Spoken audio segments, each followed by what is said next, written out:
आश्चर्यचकित और हास्यप्रद फैसला है। मैं जिसके साथ था ही नहीं, उसको निकालने का सवाल कहाँ से आ गया। उसी समाजवादी पार्टी में वो व्यक्ति जिसने भगवान प्रभु राम को गाली दी हो, उसे पार्टी में दूसरे दिन राष्ट्रीय महासचिव बन जाए। जब तीसरे दिन रामचरित मानस को जलवाने का काम करे तो वो विधान परिषद का सदस्य हो जाए। हमने समाजवादी पार्टी के लिए लाठी खाए, डंडे खाए, किसानों के लिए लड़ा, नौजवानों के लिए लड़ा, गरीबों के लिए लड़ा, दलितों शोषितों के लिए लड़ा। और मनोज पांडे का इतिहास ये कभी नहीं रहा कि मैं फूलों पे चल करके इस राजनीति में आया हूँ। उत्तर प्रदेश में एक व्यक्ति भारत के 110 करोड़ सनातनियों और हिंदुत्व मानने वाले लोगों की आस्था पर लगातार चोट कर रहा है। सीता मैया को अशब्द कैसे कह सकते हैं? आंधर बाटे रेवड़ी आपन आपन दे, इससे समाज का नहीं भला हो सकता कि लोग जोड़ने वाले लोग सफल हो पाएंगे। जात के नाम पर तोड़ने वाले लोग कभी हिंदुस्तान में सफल नहीं हो पाए। आसमान की तरफ मुंह करके थूकने वाले लोगों से हमारा निवेदन है विनम्रता से, कुछ चीज़ें गलत जगह पे गिरती हैं। समाजवादी पार्टी ने आज 3 बागी विधायकों को बाहर का रास्ता दिखा दिया। उसमें से एक नाम मनोज कुमार पांडे जी का है, जो ऊंचाहार से विधायक हैं। तो हमारे साथ मौजूद हैं मनोज कुमार पांडे जी, और हम इनसे जानेंगे कि क्या रहा पार्टी के फैसले पर, इनकी क्या राय है और क्या बातचीत है।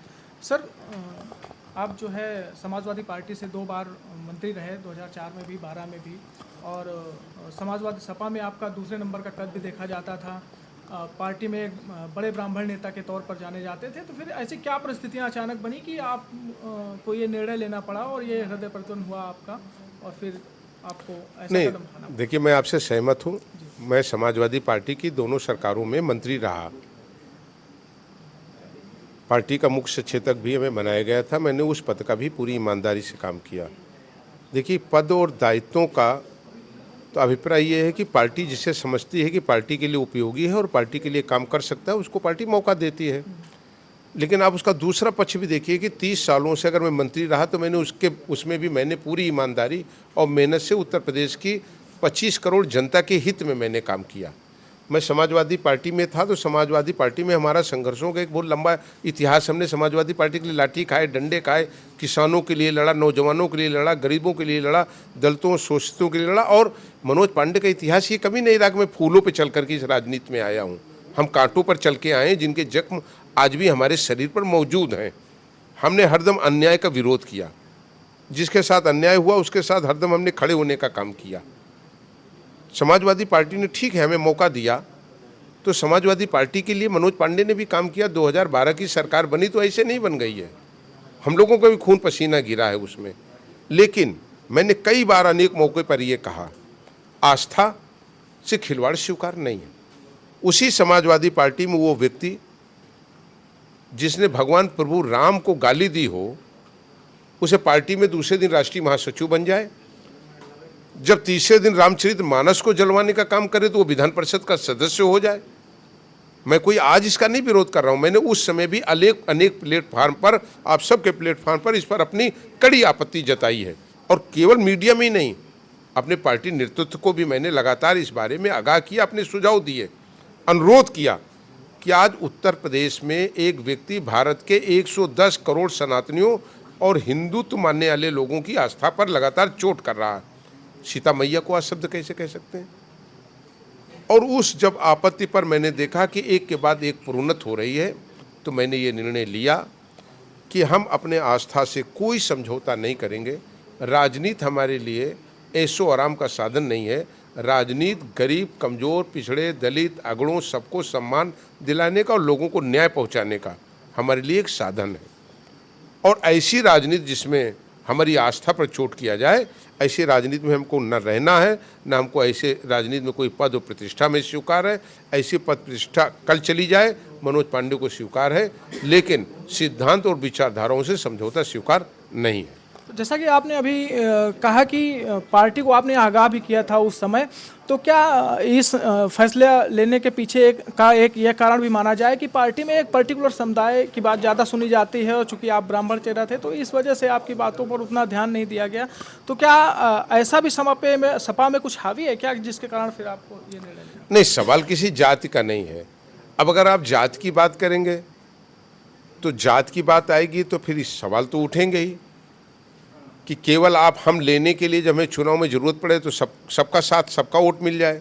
और जब देने का सवाल आए तो एक कहावत कही गई है, थोड़ा सा फूहड़ भाषा में है, आंधर बाटे रेवड़ी आपन आपन दे, इससे समाज का नहीं भला हो सकता। ये तो आज अगर लोगों को सीखना है और देखना है तो आदरणीय मोदी जी से सीखना चाहिए। सबका साथ सबका विकास केवल नारा नहीं है। कोविड-19 के बाद अगर आज भारत में राशन मिल रहा है तो उन सभी को मिल रहा है, उसमें समाजवादी पार्टी के लोगों को भी मिल रहा है। किसान सम्मान निधि मिल रही है तो सबको मिल रही है। जिसके पास एक बिस्वा जमीन भी है तो आज उसको भी सम्मान निधि मिल रही है किसान की। आज अगर डेवलपमेंट हो रहा, सड़कें बन रही हैं, घर घर पेयजल योजना आई, तो सबको टोटी से पानी मिल रहा है। अगर सरकार योजनाएं चला रही है तो सबके लिए चला रही, कोई जाति देख के नहीं चला रही है। और याद रखिए, भारत की राजनीति में वही लोग ज़्यादा दिन तक सरवाइव करेंगे जो सबको साथ लेकर के चलेंगे। और अगर ये सवाल हम करें कि आज जो लोग बात करते हैं किसी एक संगठन का नाम, तो उस समय बेचारा हमारा लोधी भाई कहाँ गया था, पाल भाई कहाँ गया था, पटेल भाई कहाँ गया था, कुमार कहाँ गया था, कहार कहाँ गया था, विश्वकर्मा कहाँ गया था, केवट मल्ला निषाद कहाँ गया था, हमारा नाई भाई कहाँ गया था, निर्मल कहाँ गया था, पासवान भाई कहाँ गया था, हमारा रैदास भाई कहाँ गया था। उस समय तो आपने केवल अपना देखा। जब वोट लेना होगा तो आप कहेंगे सबको वोट देंगे। आज पूरा हिंदुस्तान इस बात को समझ चुका है और भारत के यशस्वी प्रधानमंत्री आदरणीय नरेंद्र मोदी जी के साथ खड़ा है। और मैंने कहा कि लोग जोड़ने वाले लोग सफल हो पाएंगे, जात के नाम पर तोड़ने वाले लोग कभी हिंदुस्तान में सफल नहीं हो पाए। अखिलेश जी तो कहते हैं कि भाजपा तोड़ती है और जातियों में बांटती है, और वो पीडीए की बात करते हैं, सबको एक लेके चलने की बात करते हैं। किस पीडीए की बात कर रहे हैं आप? जिस पीडीए में राजू पाल की दौड़ा दौड़ा करके 2.5 घंटे में हत्या हुई, 19 गोली मारी गई, मारने वाले लोग जेल नहीं गए। वो भी तो एक पाल समाज से व्यक्ति आता था और सिटिंग एमएलए था। अब किस पीडीए की बात कर रहे हैं?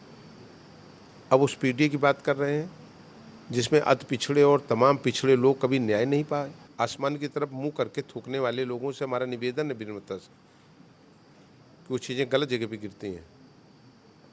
तो सपा को जो है इतना जैसे कि आपने कहा कि आप पिछली मई में ये भारतीय जनता पार्टी ज्वाइन कर चुके थे, तो एक साल से ज़्यादा का गैप हो रहा है, तो पार्टी को फैसला लेने में इतना देर क्यों लगा, और इसको कैसे देखते हैं कि क्या उनको अभी भी उम्मीद थी कि आप जो है मनोज पांडे जी हमारे पास आएंगे वापस?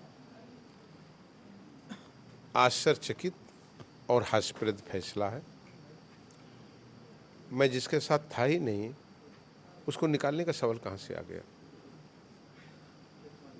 1 साल पहले ही निर्णय हो चुका है। अब आगे की आपकी क्या रणनीति होगी, और क्या आगे ये उम्मीद की जाए कि आप ऊंचाहार से ही भारतीय जनता पार्टी के विधायक? नहीं, रणनीति तो बन गई थी 18 मई को। अब कोई नई रणनीति थोड़ी बननी है। 18 मई को ऑफिशियल हम भारतीय जनता पार्टी ज्वाइन कर चुके हैं। अपनी कॉन्स्टिट्यूंसी में गरीबों के लिए, कमज़ोर के लिए, अपने क्षेत्र के उत्थान के लिए, विकास के लिए मेहनत कर रहे हैं। तो कोई नई रणनीति किसी और के लिए होगी, हमारे लिए कुछ नहीं। तो ये माना जाए कि आने वाले समय में भी जनता आपको ऊंचाहार से ही देखेगी? आपकी शुभकामनाएं रहेंगी, परमपिता परमेश्वर की कृपा रहेगी, ऊंचाहार के परिवार तो जनता का आशीर्वाद रहेगा। तो चुनाव लखनऊ में नहीं होगा, हजरतगंज में। चुनाव तो ऊंचाहार में ही होगा, वहीं गलियों में होगा, वहीं की चौपालों में होगा। ऊंचाहार की जनता इसका निर्णय करेगी। लखनऊ में बैठे हुए लोग इसका निर्णय नहीं करेंगे। समाजवादी पार्टी तो यूँ भी कभी वहाँ खाता नहीं खोली थी। टिकट तो 403 को मिले थे, 46 ही जीत के आए थे। उसमें ऊंचाहार की जनता ने हमें यहाँ भेजा था। टिकट तो फिर 403 ही दिए गए थे, 100 ही विधायक जीत के आए थे। ये कृपा ईश्वर की है और ऊंचाहार की जनता का। बस एक आखिरी सवाल और आपसे ले लेते हैं कि अखिलेश यादव के लिए कोई संदेश देना चाहेंगे पार्टी के लिए कि क्या दें? उनका सादर नमन।